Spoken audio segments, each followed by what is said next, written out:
See, the funny thing is, you could make a very convincing argument that this video doesn't need to exist. That I should not be making a big deal over me dropping a classic show.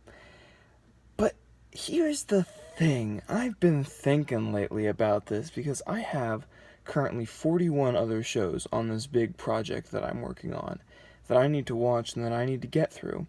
Most of which are considered classic shows, most of which are considered shows that, as an anime fan, I need to watch.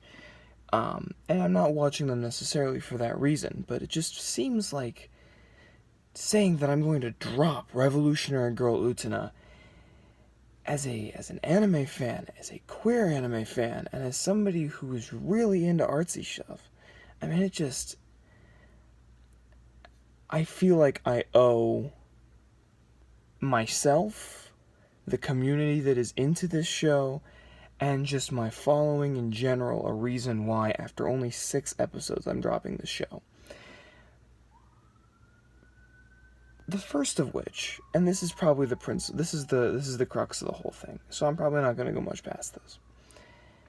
Utena has a maddening problem with repetition, and this stems from a couple of things. Firstly, we're going to go back to the first episode.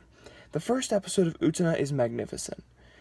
Everything is in place thematically, the visuals are stunning, there is a very good grasp of tone and atmosphere, which is something I really admire in anime, and you could know that from watching other stuff that I've talked about.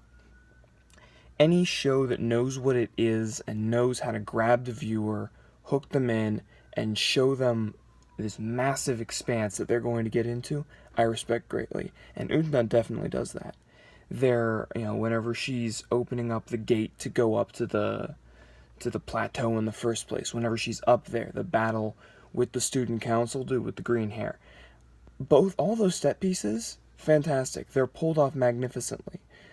Even the first meeting of the student council, which I believe takes place in episode 2, the staging of that is spectacular.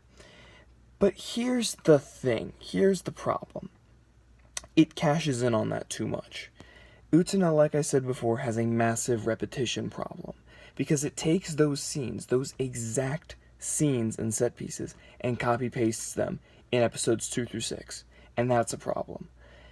Now, I've done a little bit of straw manning here, if you will, where I'll have somebody say back to me, well, Nick, it's an old show, it's from 1998, it's about a queer couple, which is essentially taboo, for all intents and purposes in anime. Like a serious queer relationship in anime is ostensibly taboo. So this likely wasn't a very high production value, a very high budget show if you want to get into it. I don't know the actual numbers. I don't know if I have the resources to get the actual numbers, to be completely frank with you. Also, it's 2 in the morning and I don't feel like researching the actual numbers. So we're just going to go with this because it actually does aid my argument. Yes, Utena might have been an incredibly low-budget, run-of-the-mill, nobody knows about it production. But it doesn't need to be 39 episodes long. You don't need to have stretched that budget over 39 episodes. And the stretching of that budget shows in this repetitiveness and in some of the janky animation throughout the first 6 episodes. The fact that they had to plan for all that is made very obvious by the fact that aside from the first episode, there is a massive decline in any and all animation value, or any and all production value relating to animation. The reused scenes, coupled with the janky animation of the characters and the very strange dialogue tricks, the very Evangelion-esque dialogue tricks that they try to play, just overall do not give a very good sense of planning and togetherness that really breaks them. The first time it's like, okay, I get it. The second time it's like, okay, can we stop doing this? And then the third time it's like, okay, this is going to become a thing now, isn't it? This is going to be a thing that happens later on in the series. And I wouldn't think that it would be a thing that would happen later on in the series if it didn't happen so frequently.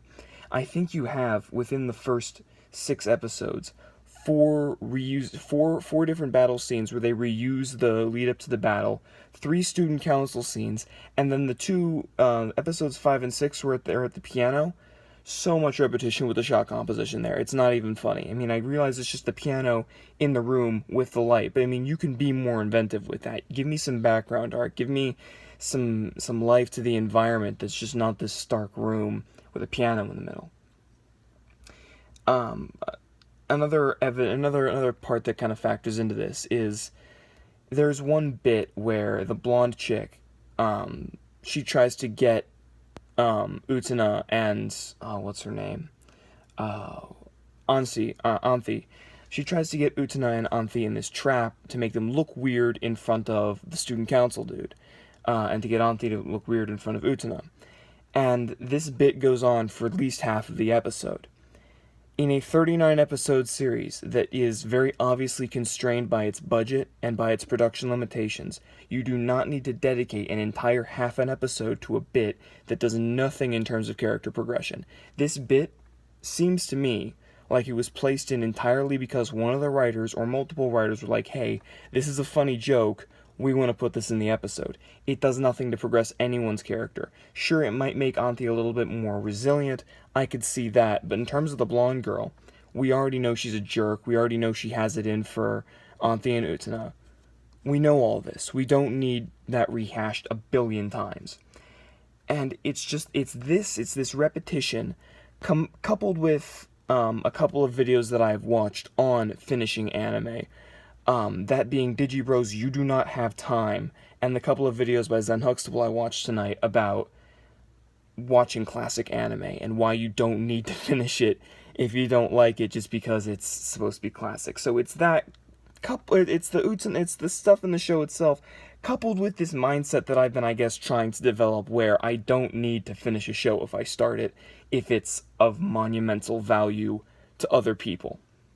Because Utena is iconic within the gay community as one of the anime that has effectively broken the mold, and actually been something more than most shows have ever been. People will point to like Yuri on Ice and stuff from like a couple of years ago. It's like, it's not even close. The quality of representation is not even close. It's not quantifiable.